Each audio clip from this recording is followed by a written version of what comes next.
Today I wanted to just do a little sequence of exercises that involve the prickle balls. The prickle balls are quite squidgy and they've got little knobbly bits on them and they come in a pair of two. And they're very good for doing some massage on the low back area and just mobilising all those tight structures around the back. So if you've been doing quite a lot of exercise, sometimes if you've overdone the Pilates exercises, you can feel a bit of stiffness and soreness in the low back. And these balls are perfect for just trying to release some of that stiffness. The other area they're really good for is the hip area and over the glutes as well. So today we're going to do some exercises starting with some gentle mobilisation techniques for the low back and then doing some for the hip. Some of the exercises start to get a little bit difficult, so if you are in quite a lot of pain with your low back, stick to the lower levels.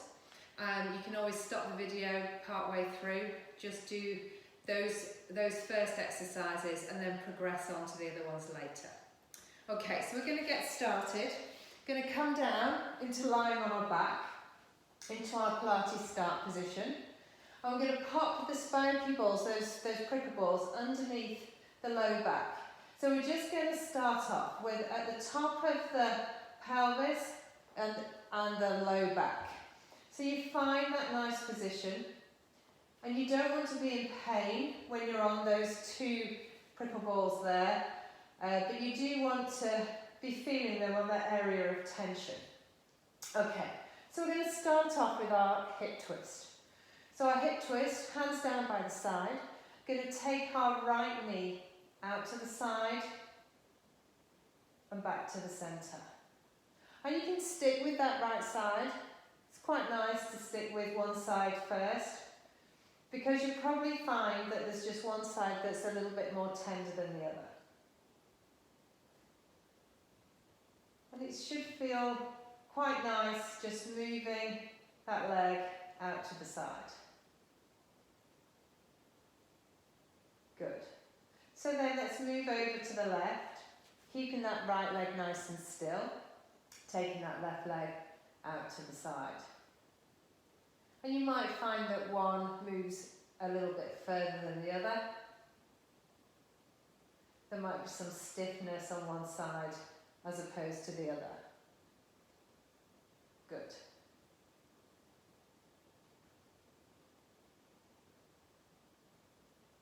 Just do one more here. Nice. Okay, so then we'll come up into our tabletop on that right side, making sure that you're using those tummy muscles to keep the pelvis nice and still. And then we can do our one leg circles. So you're drawing a circle with the kneecap on the ceiling. So keeping those ribs down, keep the pelvis nice and still, and you're just moving around the kneecap, drawing those little circles, and then go back the other way. Good. So again, little circles on the ceiling, the movement's coming from the hip, pelvis is staying nice and still. Good. So then we can move on with that side into our level 3 hip twist. Sometimes it's nice to put your hand on your tummy just to monitor the pelvis isn't moving. And then you may need a hand on the floor just for balance. And we're going to keep that foot in alignment with the knee and take that leg out to the side on the out breath. Come back on the in breath. Out on the out breath and back on the in breath. And you just feel that little pressure on your low back, top of your hip there.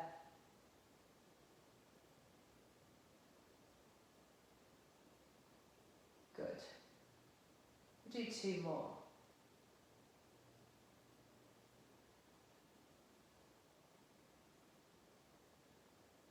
Nice. Take that leg back down. Let's come in onto the left side now. So we're starting off with our little circles. Drawing a little circle on the ceiling with the kneecap.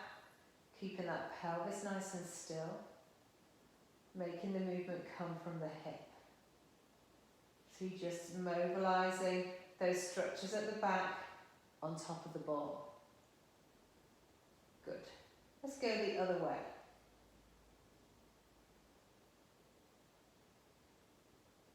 So little circles, keeping that kneecap parallel to the ceiling, but drawing that circle on the ceiling. Good. And then coming back into our hip twist.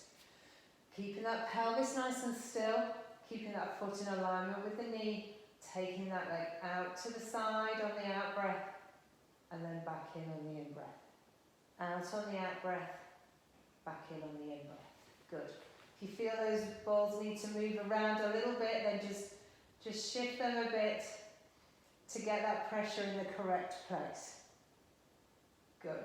Keep going. And do another 2.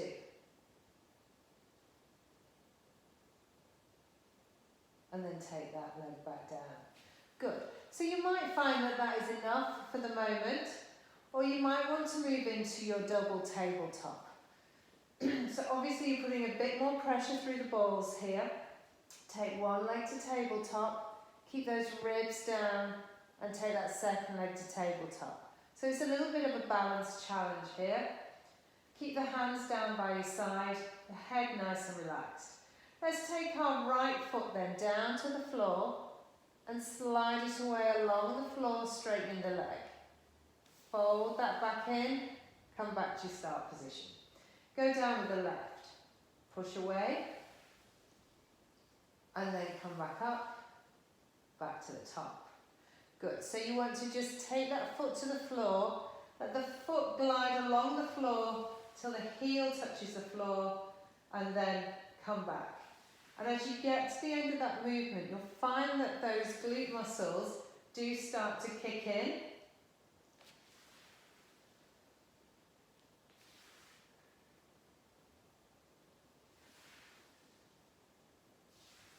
Good.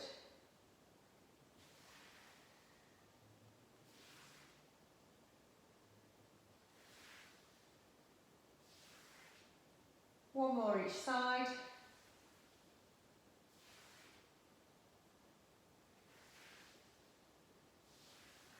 And then back to the top. And then you can take your knees to your chest. You do a little bit of side to side. That will just mobilise on the top of those balls as well. And then let's take the legs back down. Brilliant. Okay, so we're going to come now onto our side and use the balls to mobilise the muscles in the glutes. So I'm going to turn my back to the camera. I'm going to take our arm long, and you just pop that ball just behind, underneath there. And we're going to come into our clown position. So you've got your feet, bum, shoulders all lined up against the back of the mat.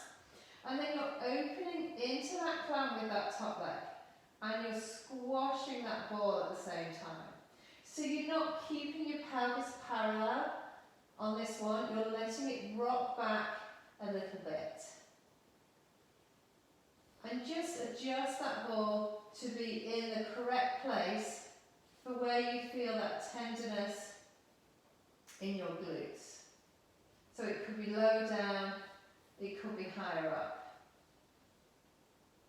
And you'll find an area where you feel that it is being beneficial. Good. So just do a couple more. And then I'm going to turn over onto the other side. Same thing, finding that position with the glutes there. Feet, bum, shoulders all lined up against the back of the mat. But then you're looking to open into that clamp and drop back onto that ball a little bit. So you're getting that compression through those glutes at the top. And again, you just find that area where you're finding the most benefit. You might find a few areas. Good. So let's do 2 more. Good. Okay.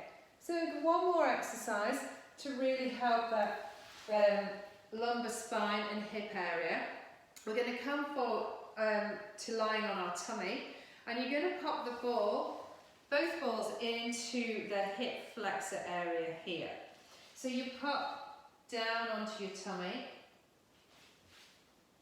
the ball's into that hip flexor area there, and you just feel them on that tender area at the front there, on those hip flexor tendons. You want to tuck your tailbone under a little bit, and we're going to do alternate knee bends. So you bend the knee and back, bend the knee and back. And that little bit of pressure on those tendons just helps to release those tendons that get really tight at the front of the body. Good. So keep going.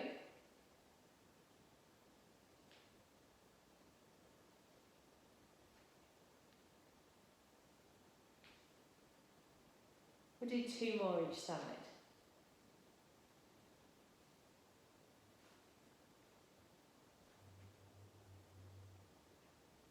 Good. And then come back out of that position. Fantastic. So there you are, a few exercises that will help treat pain and tenderness in the lower area of the back and in the hip. It doesn't have to be these soft prickle balls. If you've got spiky balls, they're a little bit more severe, but those will work as well. But just listen to your body and don't push yourself too far on areas where you already have some tenderness.